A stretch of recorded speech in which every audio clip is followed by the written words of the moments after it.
The Lord is my shepherd, I shall not want. He makes me lie down in green pastures. He leads me beside still waters. He restores my soul. He leads me in paths of righteousness for his name's sake. Even though I walk through the valley of the shadow of death. Whoa, that's pretty bleak. The Hebrew word here is tsalmavet, probably from two separate words, tsal meaning shadow and mavet meaning death. Yeah, that sounds pretty terrible, and it's as dark as it sounds. The Bible uses this word to talk about deep, oppressive, pitch black darkness. In the Old Testament book of Job, Job uses this word a lot because he knows darkness. His family and possessions were ripped away from him without warning, and he spends his days weeping and crying out to God. He says, "My face is red from my weeping, and over my eyes is a deep darkness." But it's not just a darkness from closing your eyes. Job thinks his life is headed to total darkness soon. He approaches the land of darkness, even deep darkness. A land of gloom thick like darkness, like deep darkness without any order, where even the faintest light is like the terrible darkness. Told you it was dark. Anyway, this is a dark and lonely place, full of terror on every side. Yet even though I walk through the valley of the shadow of death, of this deep darkness, I will not fear, for you are with me. The word for with me is imadi. It means together with, close by, connected with me. So in the book of 1 Samuel, when the priest Abiathar is on the run for his life, David promises him, "Stay with me, don't be afraid, for you will be guarded while you are together with me." If someone agrees to be with you, they've got your back. In Genesis, Jacob learned that God had his back, and that was better than any human help. Even when his own father-in-law is cheating him, Jacob knows he has prospered because the God of my father has been with me. Later he says, "God has been with me wherever I have gone." So, even though I walk through the valley of the deepest possible darkness, full of terrible and frightening realities all around, I won't be afraid, because Yahweh is with me. It's not my position, or my power, or my perseverance that gets me through. It's His presence, a powerful presence indeed. All right, good morning, everybody. Everybody get enough coffee today? No, all right. Well, hey, if you guys can remember, my name is Chad. I'm excited to be here with you this morning. You guys look fantastic. Good job. All right, so Pete and Jonah. Where's Pete and Jonah at? I need you guys to come on back with me if you could. We're going to try this again, okay? Come on up. Here he comes. All right, give these guys a slow clap, would you? A slow clap. Yeah, there you go. Come on up. You are Pete and you're Jonah. Listen, we didn't really set you guys up to win yesterday, and I feel bad about that. We're going to try it again. One of you is an Eagle Scout. Is that correct? You are an Eagle Scout. So I'm going to bring out another Eagle Secret Society. They're here, okay? I'm going to bring out another Eagle Scout friend of mine. His name is Kevin Binky. Kevin, can you come on out here? Kevin is actually the guy who designed this park bench. He's got some tools that we're going to let you use this time, and we're going to put this thing together. Can you guys work with my friend Kevin and get this thing going? Yeah. Okay, cool. You got it? Let's do it. All right. Kevin, you look dangerous today, buddy. All right, good.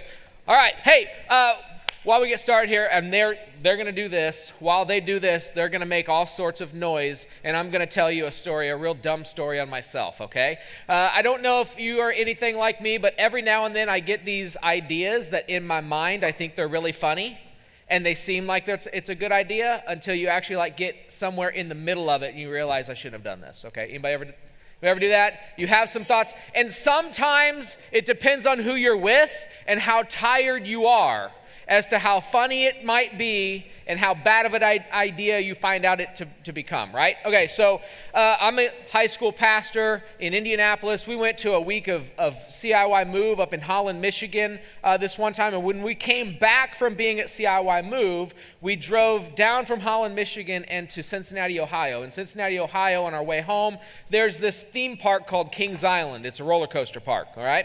And so we spent the whole week, now this is like bad idea number one. We spent the entire week up at CIY Move, and we're all real tired, and we thought, what would be fun? Let's go to ride roller coasters all day, the day after all of that's done. Our adult leaders were so mad. They're like, that's the dumbest idea I've ever heard. So, but anyway, we were like, no, it's gonna be great. We did it. So we go to Kings Island. We're at the park. It's super hot. we're all really tired, and me and some of our adult leaders, and my wife is one of them, we're sitting in this ice cream parlor in the air conditioning while everybody else is out doing some stuff. And we're sitting there, and I happen to look out this window, kind of across the walkway, and there's this little station. It's the face painting station. You know what I'm talking about? When you go to like a theme park or somewhere, and they'll like paint your face like Spider-Man or whatever animal, maybe like a unicorn. That's not a real animal, but like a majestic, mystical creature. They'll paint that on your face, and you can walk around. Typically, this is for the children. We understand that, right? This is for the children. This is something my kids are like, I want to have a cheetah face. Dad, will you drop $25 so I can have a cheetah face? No. Okay, so we move on. I'm sitting there, and I'm tired, and I'm hot, and I'm just like, you know it'd be funny. And I said that out loud, and I didn't mean to. When one of my buddies right next to me, his name was John Connor, he's like, what? I'm like, huh? Like, what would be funny? I'm like, did I say that out loud? He's like, yes. I'm like, I'm really tired. Well, hey, I don't know. Here's what I thought would be funny. There's a couple of girls in our high school ministry. There's Olivia, there was Alyssa, and then there was Courtney. And they were avid cat lovers. Like they love, anybody in here a cat fan? Like you love cats? This is like a hard line. A harder line to draw than any political line that or conversation we could have. There's like either cat fans or dog fans. And sometimes it's broken down like this. I either love cats or I hate cats, okay? So I'm not going to ask any on that, right? But these girls adore, love, kind of obsessed with feline, with kitty cats. They love them. They have their own language that they speak, and they do these paw things when they pass each other. It's kind of weird, but Olivia and Courtney and Alyssa. And for this moment, when I'm sitting in this ice cream shop, I go, that would be really funny. And John goes, what? And then I said it. I'm like, I don't know. I just thought it would be really funny if I went over there and got my face painted like a kitty cat. And then went and found Olivia and Courtney and Alyssa and just looked at them and went, how do you like meow? And I was like, wouldn't that be funny? Wouldn't that be funny? And they're like, yes, that would be hilarious. In fact, here's the $25.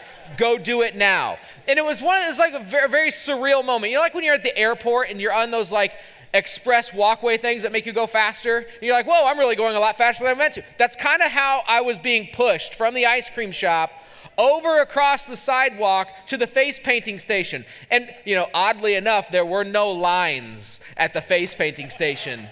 It's just this one middle-aged dude who's like, hey, I'd like one kitty cat face, please. And all of his buddies. And when I say this, I need you to know, it's important who you roll with. I thought I had good friends.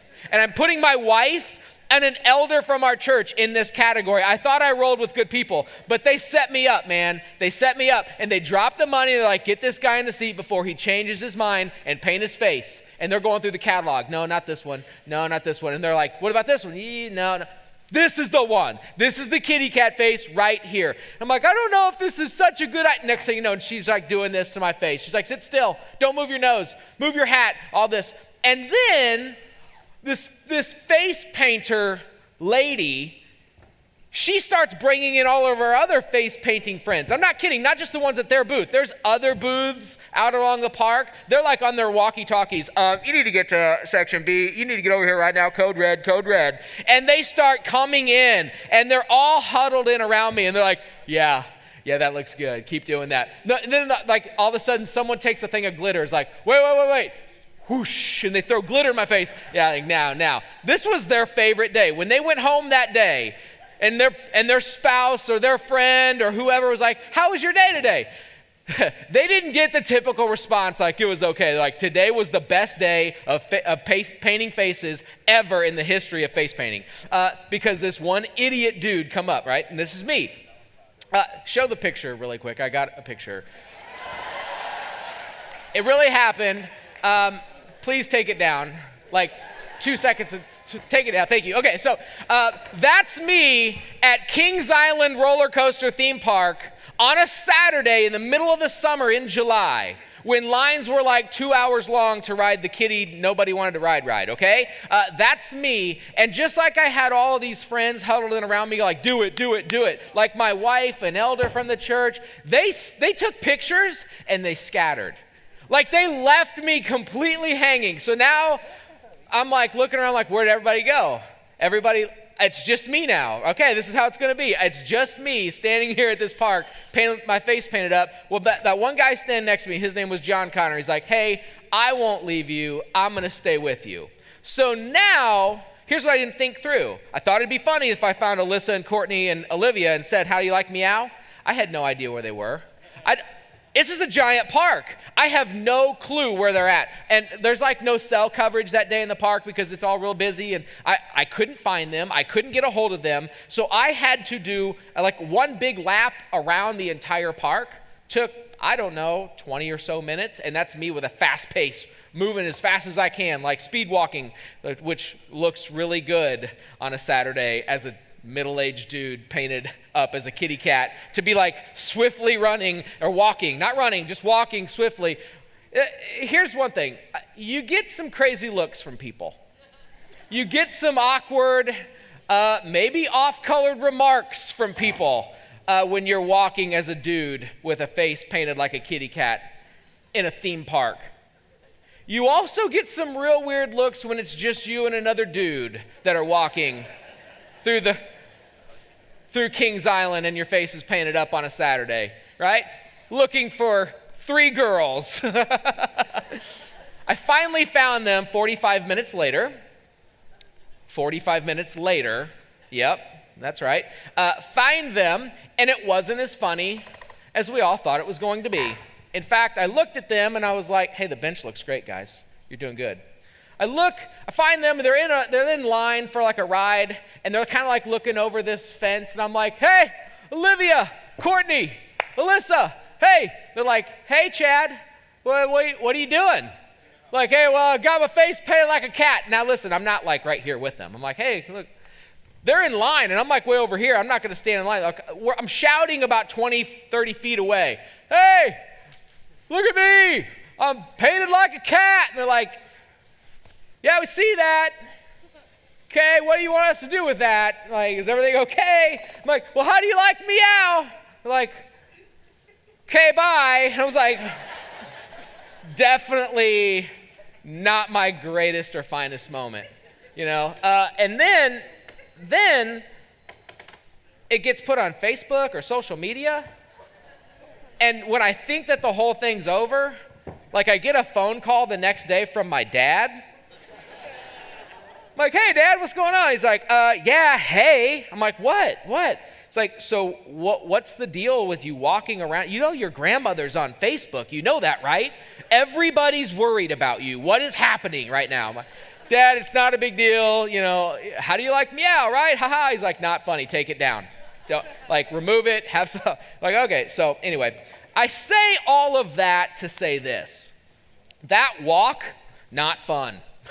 That was not a fun walk. 45 minutes in a theme park in July on a Saturday in the middle of the summer, as it's peak season, not good, not fun. Wish I could have avoided it. I guess I could have avoided it now that I say it. Could have avoided it. But going through that, I'm like, you know what? Not extremely fun. Not my favorite moment going for a walk or walking through any certain situation. Sometimes in life, you've got to walk through some stuff that aren't necessarily ideal, okay? Not necessarily ideal, not fun, something you'd rather run from, hide from, or avoid all of together. But the truth is this, the only way out is through. There are some things that we've got to walk through that aren't necessarily fun, which makes what we talked about last night really important. Let's review just for a moment. We talked about how we must rest in his power, to rest in God's power. How do we do that? We got to first admit that the struggle is real. If you remember, we got to admit that the struggle is real, and then we have to surrender and submit, to admit and submit that struggle over into the hands of the one who offers us all that we could ever need. And that's how we can find rest here in this moment and rest in his power. When we choose to rest in his power, what we find out is God is the one that leads us. He guides and he provides for us in every way possible. And he has our best interests in heart and mind. And we see that his ways are actually the best ways for us. But it's only through our full submission and surrender to God that we can find rest in his mighty power. That's important stuff. It's really, really important. What we find in Psalm 23, written by David in verses 1, 2, and 3, to admit and to submit, that's important. Why? Because verse 4 is coming. Verse 4 is coming. Verse 4 says, even though I walk through the valley of the shadow of death, I will fear no evil, for you are with me. Your rod and your staff, they comfort me. What are we talking about here? This battle that we can't avoid. Last night was all about the battles or the struggles that we need to steer clear of. This morning is all about the battles that we can't avoid. What are these battles that we're talking about? Well, it's important to understand David's language. David, in all of Psalm 23, is using sheep and shepherd language. We've seen that in the videos with Michael DeFazio. He's using this shepherd language. He's using shepherd language because this makes sense to him. He was a shepherd at one point in his life. He knew what it was like to lead sheep, to help them find food and water, and to keep them safe, and to fight off predators and to fight off thieves. He knew what it was like to do this. This made sense to David. God was using a part of David's past experience to help him through a current circumstance that he found himself in, that he couldn't avoid. Side note, I firmly believe this, guys. I believe it with all my heart. I believe that everything that you've ever gone through, been through, walked through, or done, God can use and turn it around to point back to his glory. Don't miss that. He takes David's time as a shepherd, and he uses that in this moment in Psalm 23 to help not only David out, but to help us out today. That's how God works, and the kingdom wins. David knew that there were times as being a shepherd, he knew that there were times in leading sheep that he had to get them, in order to get them to food and water, he was going to have to walk through some things to get them to a particular destination. He was going to have to walk them through some things that were less than ideal, that were pretty dangerous for the sheep. He'd have to walk through dangerous and rough stuff. He'd have to walk them through, leading through areas where they were vulnerable and susceptible to predators like hyenas and wolves and bears and lions and even thieves, you name it. The valley of the shadow of death was real. The valley of the shadow of death was real, and it was absolutely necessary for the sheep to, yesterday was admit and to submit. It was absolutely necessary for those sheep to listen to their shepherd and to stay close together. To listen to the shepherd and to stay close together. Same is true for us today.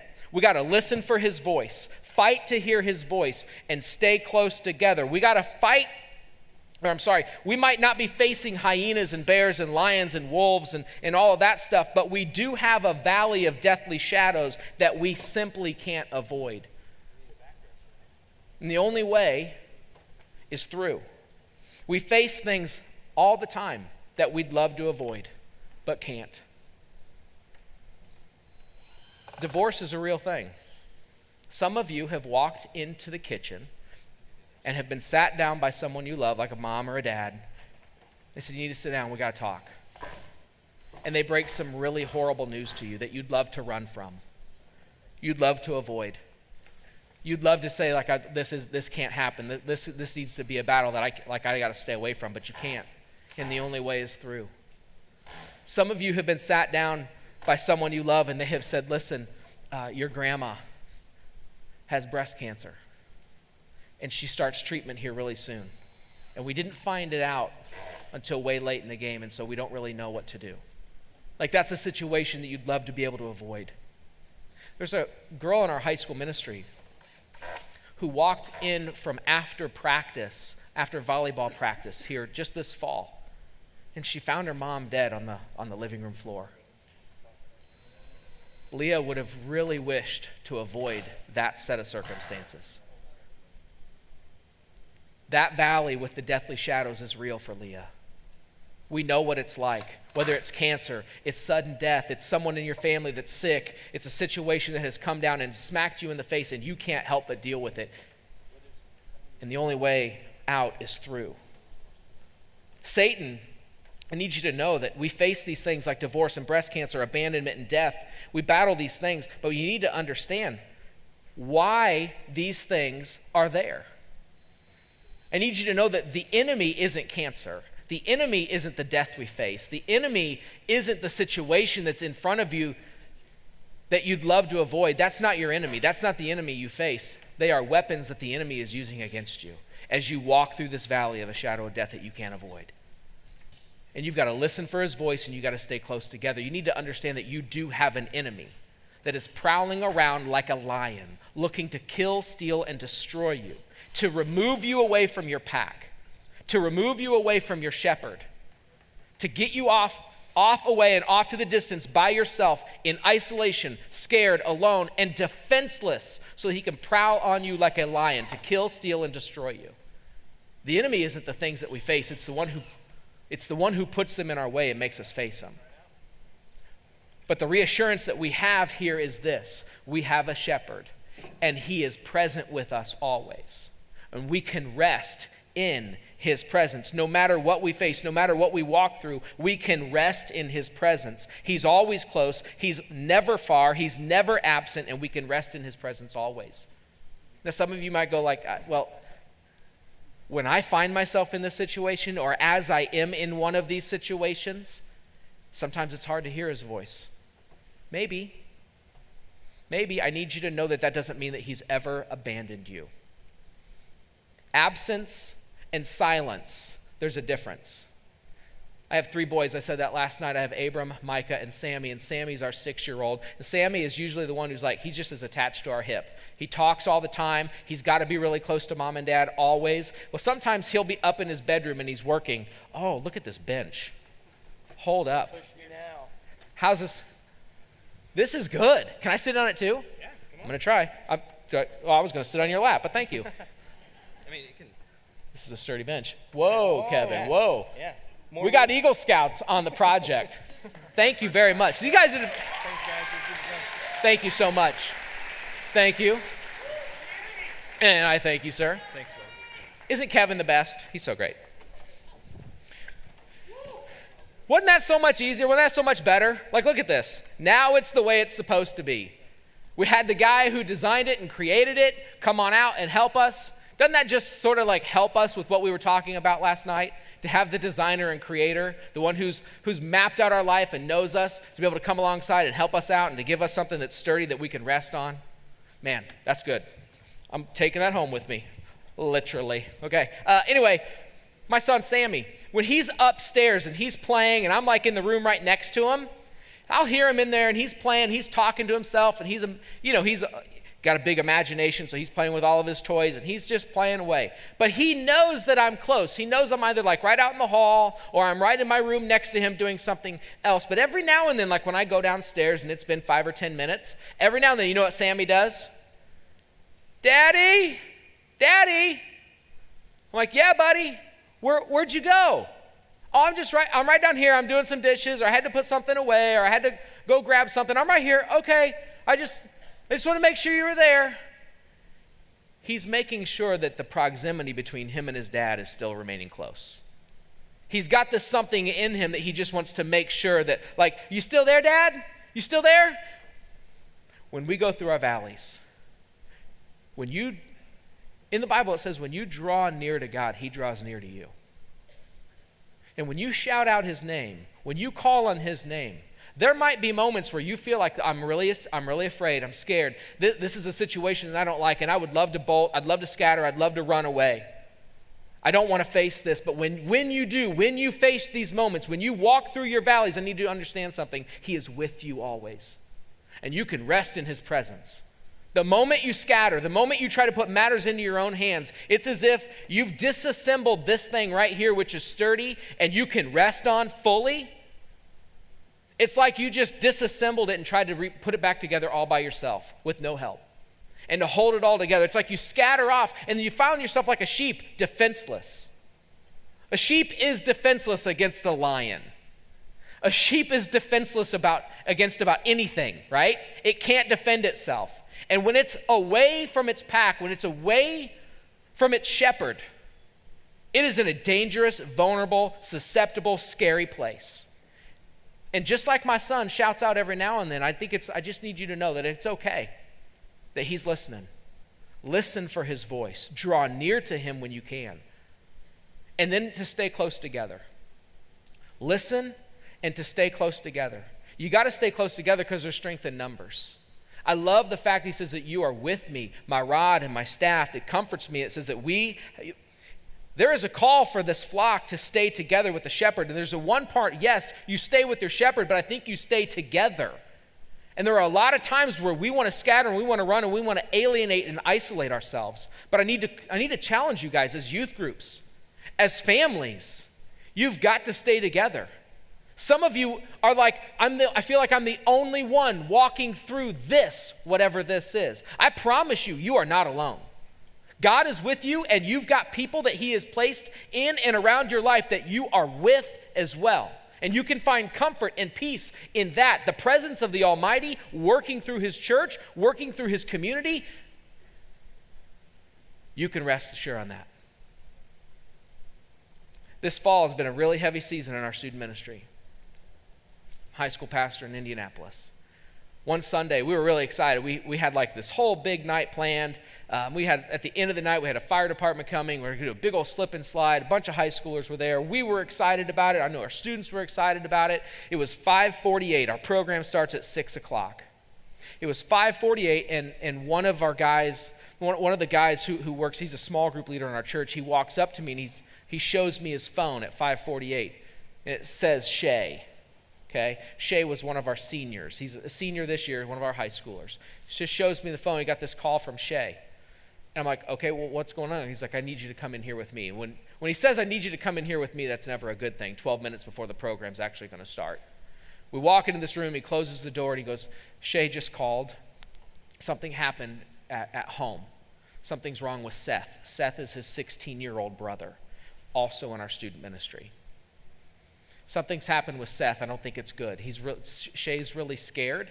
They think he may have hurt himself. Okay. I kind of look around the room. I'm like, everybody good?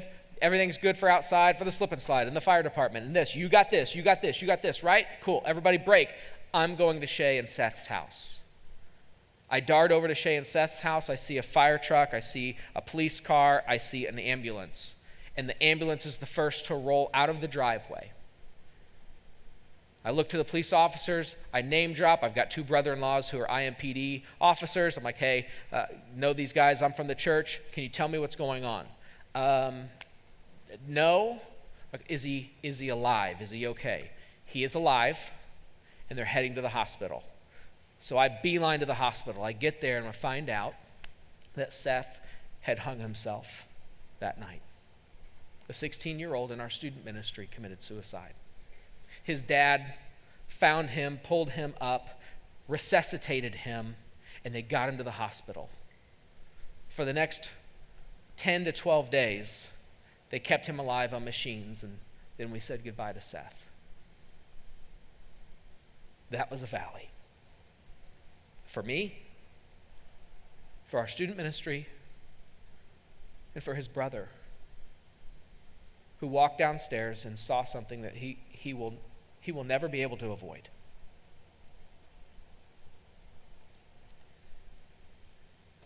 But this verse comes back to me. When he says, even though you walk through the valley of the shadow of death, I have nothing to fear, for you are with me. Your rod and your staff, they comfort me. I look at this high school boy, Shay, whose brother did what he did, and horrific and sad in a valley. In one of the scarier moments of his life, when Shay did not know what to do, he knew who to call. He called a small group leader. And his youth group responded. Nobody has answers to give him that make this go away. It's still a valley of deathly shadows that he's walking through, but he knows he's not alone. He is crying out to God on a daily basis, and he's doing so together, and there's comfort in the fact that he can rest and rest assured in God's presence. And that presence sometimes is revealed through his people, like his small group leaders and the guys in his small group who continue to show up. The valley that you walk through. It's real. Last night, it was some of the things, the struggles and the battles that we need to avoid, because there are some that we cannot run from. And we need every bit of God's power to be reminded of his presence as we walk through the things we walk through today. You are not alone. You have nothing to fear. You can rest in his presence.